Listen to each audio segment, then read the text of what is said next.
एक तारखेला मोर्चा आहे नोव्हेंबर, आणि स्ट्रॅटेजी काय त्यासाठी आजची बैठक आहे. बैठकीमध्ये पुढली रणनीती ठरेल. सर्व पक्षीय नेते आज उपस्थित आहेत आणि मनसे प्रमुख राज ठाकरे आहेत, उद्धव ठाकरे शिवसेना पक्ष प्रमुख आहेत, काँग्रेस पक्षाचे प्रतिनिधी आहेत, डाव्या पक्षांचे प्रतिनिधी आहेत, राष्ट्रवादी काँग्रेसतर्फे शशिकांत शिंदे आहेत त्यांचे प्रदेशाध्यक्ष. आणि आजच्या बैठकीमध्ये मोर्चाचं नियोजन आणि मोर्चानंतर पुढे काय हा जो एक महत्वाचा विषय आहे त्याच्यावर चर्चा होईल. आणि 1 तारखेचा मोर्चा संपल्यावर व्यासपीठावरून पुढे काय या संदर्भात आपल्याला उत्तर मिळेल. जसं आदित्य ठाकरेंनी परवा शिवसेना उभाटाच्या मेळाव्यात मतदार याद्यांच्या घोळा संदर्भात पॉवरपॉईंट प्रेझेंटेशन केलं, काही पुरावे दिले, तसंच आज मनसेचाही मेळावा होतो आहे आणि मतचोरी संदर्भात एक खळबळजनक सादरीकरण केलं जाणार आहे अशी माहिती मिळते. नाही, विधानसभा निवडणुकीनंतर राज ठाकरे यांनी एक विधान केलं होतं, जे आम्ही केलं, की मतं जातात कुठे, मतं गेली कुठे. आणि नक्कीच राज ठाकरे हे त्या संदर्भात काही वेगळी माहिती देणार असतील तर निवडणूक आयोगाला गांभीर्याने विचार करावा लागेल. आदित्य ठाकरे यांनी वरळीच्या एका मतदारसंघातली दुबार मतदार, बोगस मतदार, मृत मतदार या संदर्भातला पर्दाफाश केला. राहुल गांधींनी तर देशभरातल्या मतदार यादीतल्या घोटाळ्यांचा पर्दाफाश केला.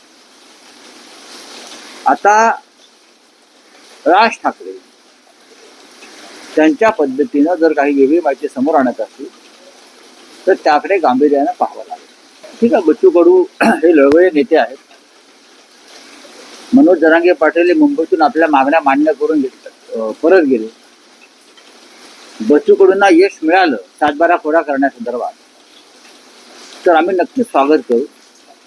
कारण 7-12 कोरा ही संकल्पना आणि संज्ञा शिवसेनेची, उद्धव ठाकरे साहेबांची, की 7-12 कोरा झालाच पाहिजे यासाठी आम्ही सातत्यानं संघर्ष करतोय.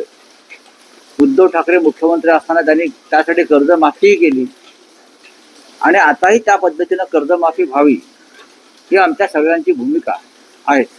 एक लक्षात घ्या की हा क्रिकेटचा विषय आहे. त्यात राजकारणी घुसलेले आहेत.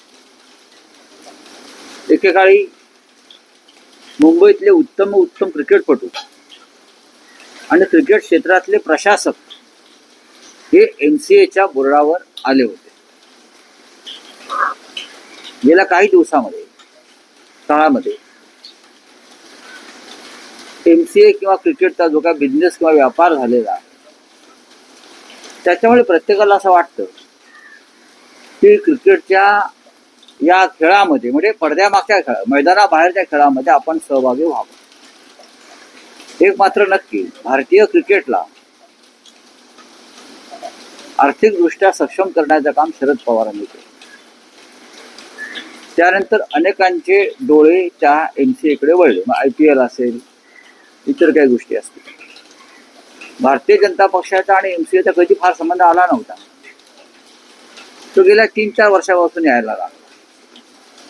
प्रत्येकाला मुंबई क्रिकेट बोर्डावर जायचे आहे. ते गेल्यामुळे क्रिकेटचं काय कल्याण होणार आहे मला माहित नाही. प्रत्येक पक्षाला वाटतंय की मुंबई क्रिकेट असोसिएशन म्हणजे ऑल पार्टी बोर्ड आहे. आमच्या पक्षाच्या घ्या, त्यांच्या पक्षाच्या घ्या, मग आमचे 2 घ्या, त्या बोर्डावर ऑल पार्टी डिलिव्हरी 100%. मी आज पक्षाचा संबंध तसा डायरेक्ट मानत नाही, पण प्रत्येकाला वाटतं की मी तिथे पाहिजे. देखिए 1 नवंबर को चुनाव आयोग के खिलाफ मुंबई में ऑल पार्टी, सब पक्षीय एक रैली होगी, मोर्चा होगा, आंदोलन होगा। उसमें सभी पार्टी के नेतागण उपस्थित रहेंगे।